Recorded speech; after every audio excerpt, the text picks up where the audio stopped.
Hello, thank you for taking the time to watch this PowerPoint on the GCSE English Language Specification. My name is Mrs Duncan, and firstly I'd like to begin by apologising for delivering this information virtually. However, due to the current climate, we are unable to schedule any of our regular information evenings.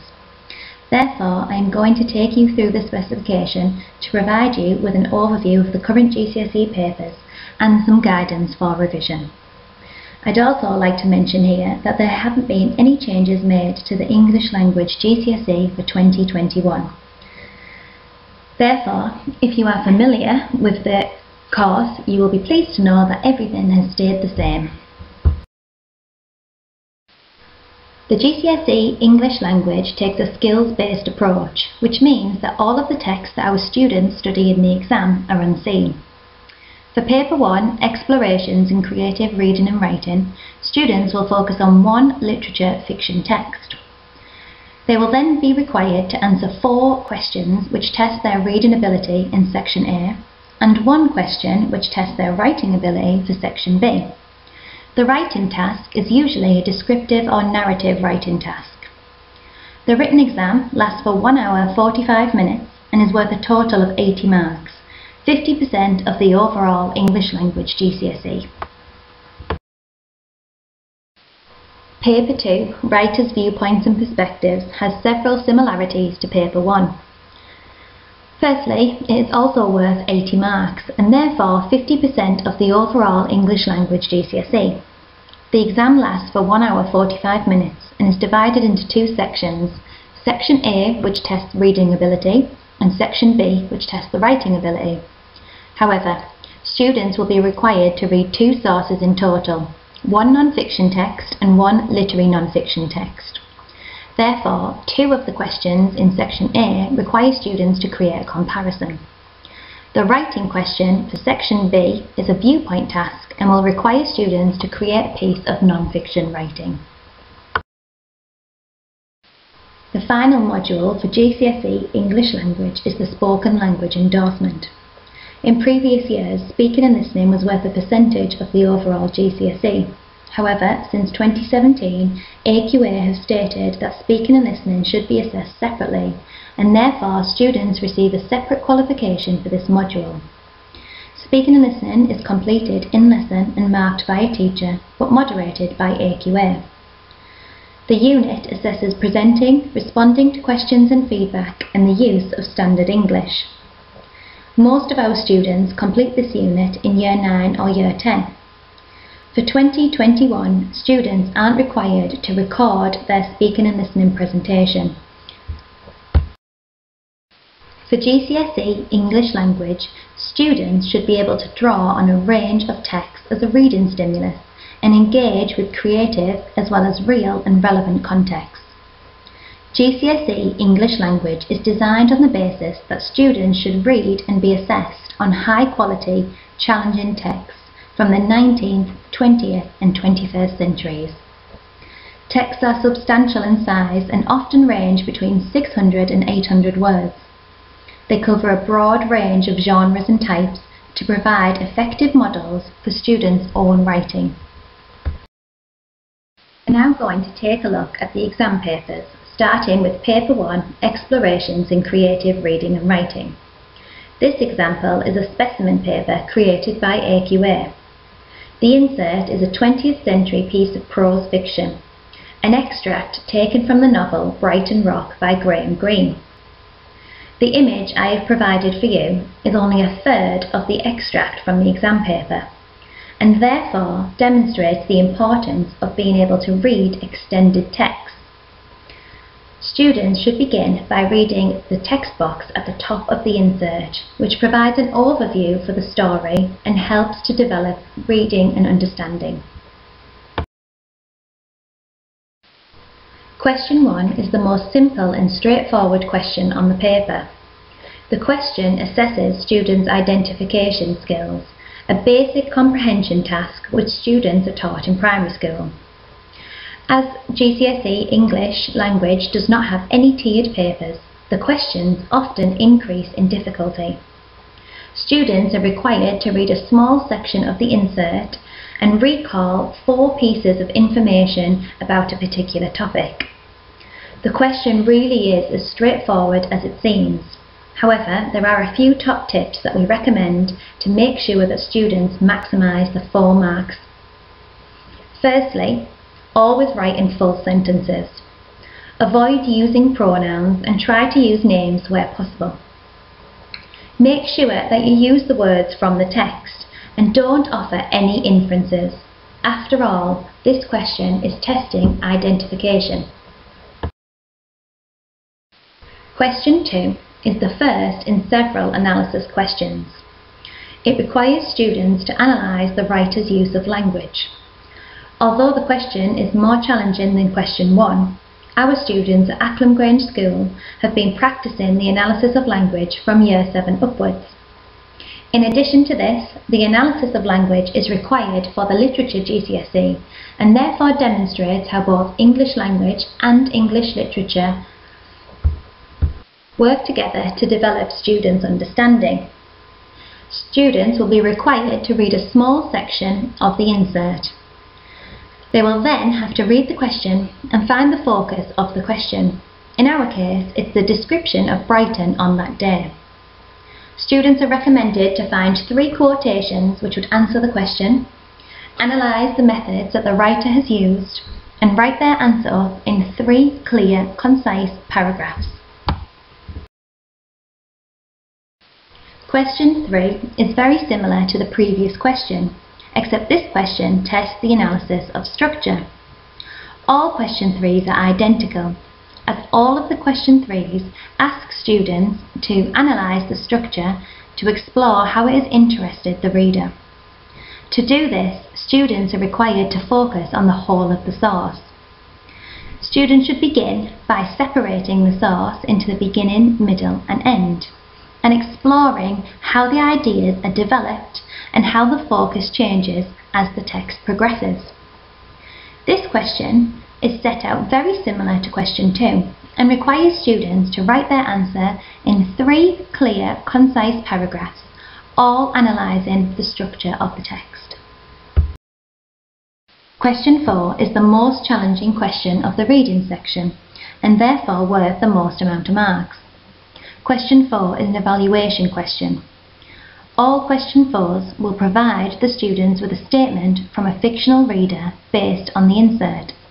Students are required to agree or disagree with the previous reader and justify their response.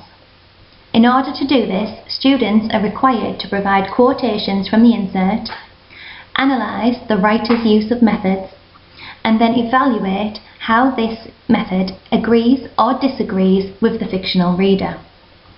Students should spend the most amount of time on question 4 during the reading section in order to maximise the amount of marks available. Question 5, the writing question, is worth 40 marks in total and therefore 50% of the paper. Students are provided with 2 writing tasks. They must read through both of the tasks and choose one which is suitable. They are also given a stimulus to help develop the quality of their writing.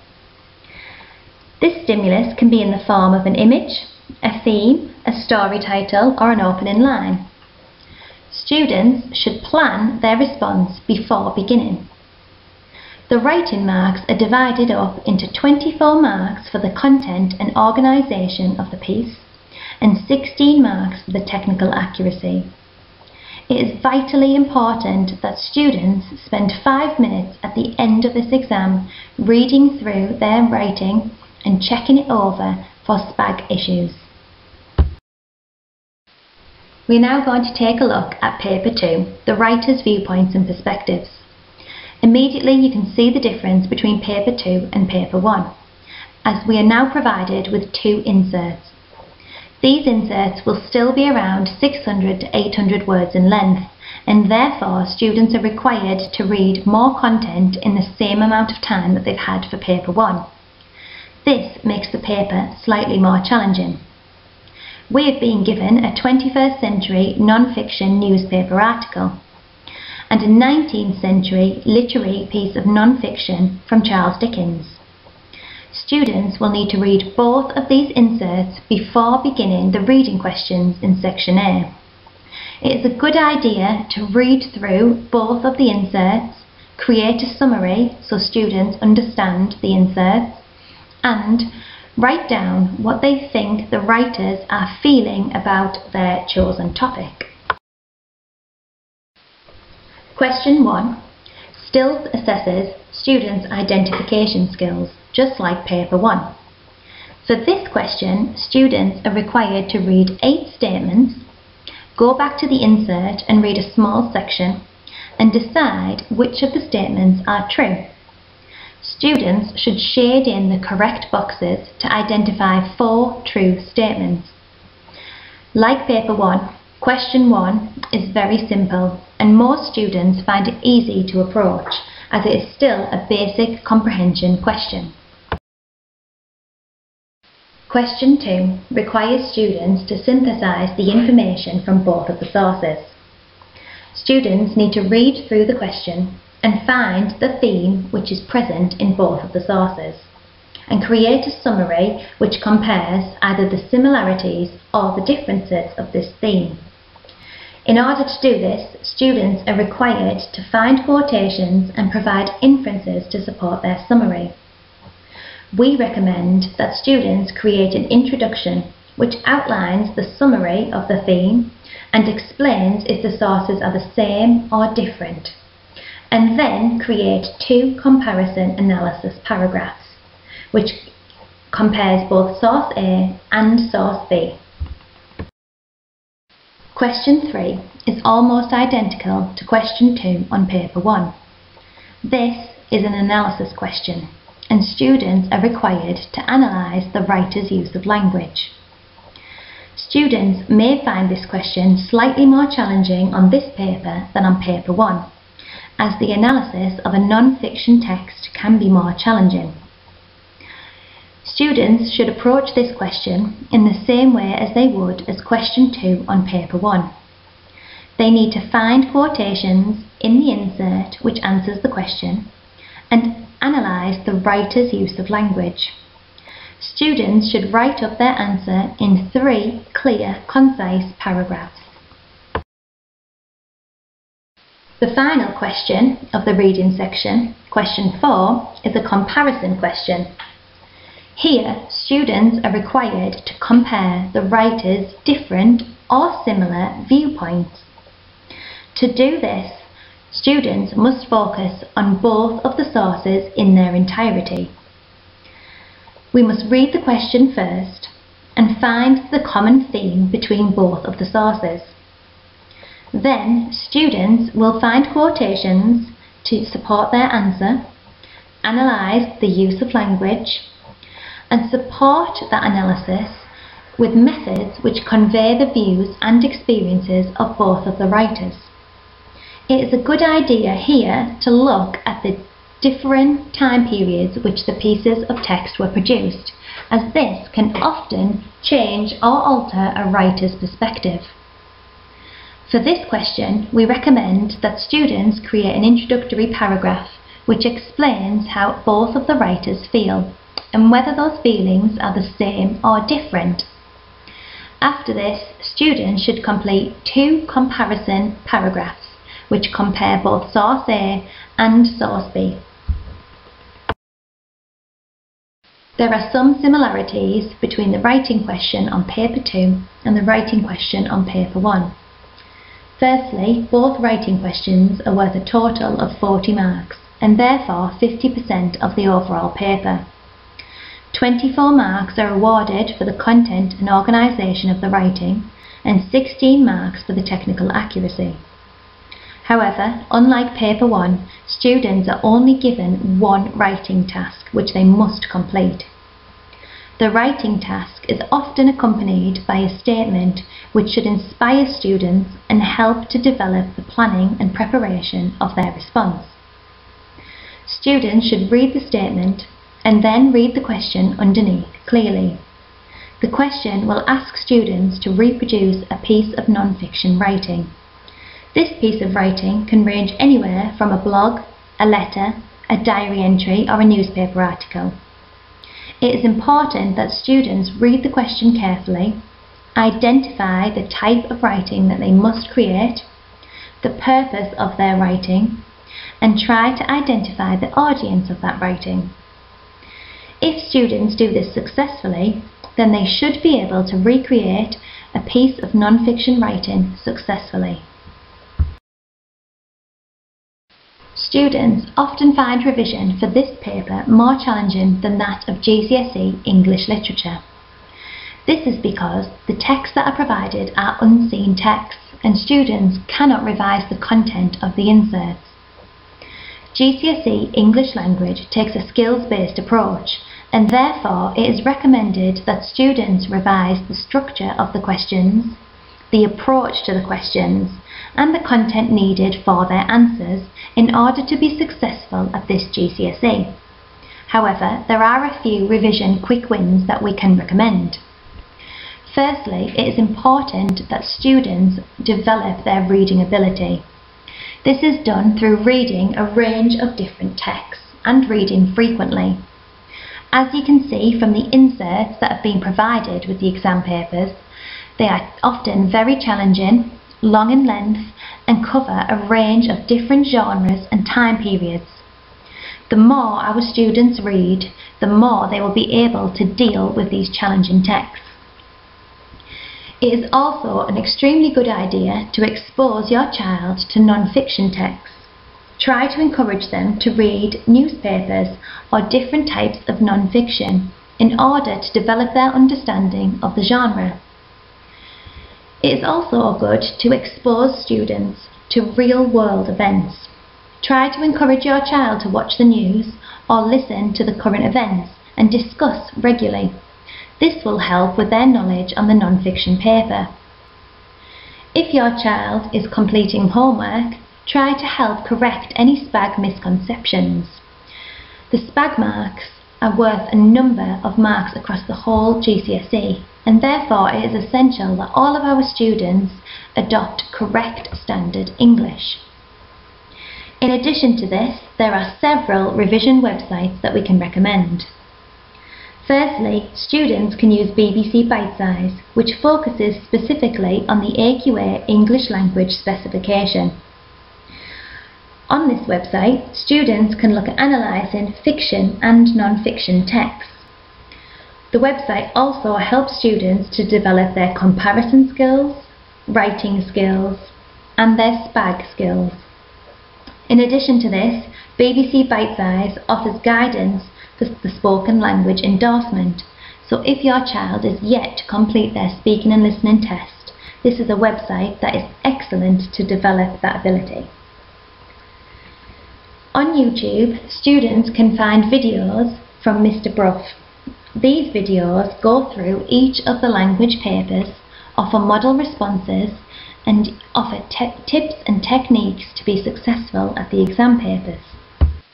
SaveMyExams.co.uk is a website which provides students with past papers and revision notes for free on the AQA GCSE English Language Specification. The website offers a monthly fee of £5 if you want to extend the amount of resources available. However, those that are free are perfectly acceptable to help with revision, and it is recommended that students sign up and access the past papers.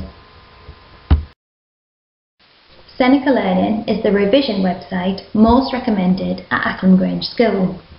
The website offers revision for most of the GCSE subjects and the different exam specifications. For English, we promote Seneca Learning because it provides revision for both English literature and English language. As you can see on the image provided, Seneca Learning is divided into several different modules. On these modules, they cover both of the English language papers and test students on the language techniques which are most often identified through the analysis of language. There are other modules which help students with the common misconceptions of the English language GCSE, and help to reiterate the important messages that are delivered from teachers during lessons. There is a module which provides standardised assessments, and those assessments are based on both the reading and writing sections. This module helps to develop students' learning and is often applied to help with their spaced retrieval practice. If access to the internet is challenging, students can purchase an AQA English Language GCSE revision guide from the English Faculty Office. These revision guides help students to approach the questions, offer exam practice, and cover many common misconceptions of the papers. Finally, the best form of revision is practice. Encourage your child to complete practice exam papers or practice exam questions and give them to their teacher to mark. Use feedback to improve exam papers and exam questions, as this will help to develop the understanding. Encourage your child to complete all of the homework and revision tasks set by their teacher. If your child can incorporate revision into their daily routine, this will make the practice easier in the long run. It has been a very challenging time for some of our students who have had to undergo a series of different isolation periods. All students can access home learning via ClassChart, which has been set by their teacher. Home learning is designed to support your child with their learning and also to keep them in line with the other students who are still in school. Please encourage your child to complete all of the home learning set by their teacher. I would now like to take the time to thank you for your patience listening to all of this key information. Please do get in touch with either myself or the other teachers of the English faculty if you have any questions or queries. Thank you again.